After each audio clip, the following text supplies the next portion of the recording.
Friends, আজকে আপনাদের সাথে শেয়ার করে নেব চটজলদি মাশরুমের একটা রেসিপি। প্রথমে মাশরুমগুলোকে ভালোভাবে ধুয়ে আর লম্বা লম্বা করে কেটে নেব। সাথে ক্যাপসিকাম, টমেটো, লঙ্কা আর পেঁয়াজও কেটে নিয়েছি। কাটা হয়ে যাওয়ার পরেই কড়াইতে তেল গরম করে মাশরুমগুলো ভালো করে ভেজে নেব। মাশরুমগুলো যখন ভাজবেন তখন অবশ্যই একটু নুন আর একটু হলুদ দিয়ে দেবেন, তাতে মাশরুমটা ভালো ভাজা হবে। ভালো করে নেড়ে চেড়ে ভেজে নেওয়ার পরে ওইটাকে একটা সাইডে থালাতে তুলে রেখে দেবেন। দিয়ে ওই কড়াইতেই ক্যাপসিকামটাও ভালো করে ভেজে নেবেন। ক্যাপসিকামটা ভাজা হয়ে গেলে তুলে রেখে দিয়ে একটু অল্প তেল দিয়ে তাতে পেঁয়াজ, লঙ্কা ভালো করে ভাজবো।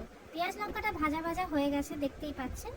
তখন অ্যাড করে দেব আদা রসুনের পেস্ট, হালকা একটু স্বাদ মতো নুন, হলুদ আর জিরে গুঁড়ো অ্যাড করে দেওয়ার পরে ভালো করে মশলাটাকে মিশিয়ে নিতে হবে।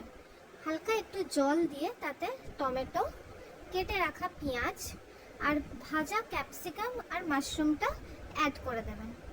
দিয়ে ভালো করে নাড়িয়ে চাড়িয়ে ভেজে নিয়ে যখন দেখবেন ওটা একটু ভাজা ভাজা হয়ে গেছে, দেখতেই পাচ্ছেন একটু ভাজা ভাজা হয়ে গেছে, তো যখন এটা ভাজা ভাজা হয়ে গেছে এতে জল ঢেলে দেব আর 10 মিনিট মতো ওটাকে ফুটতে দেব।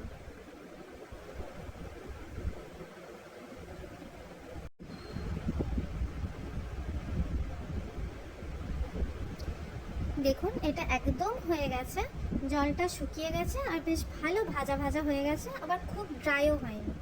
তো এইভাবেই আপনারা চটজলদি রান্না করে নিতে পারবেন ক্যাপসিকাম দিয়ে মাশরুম। অবশ্যই ট্রাই করে জানাবেন কেমন হয়েছে। ধন্যবাদ।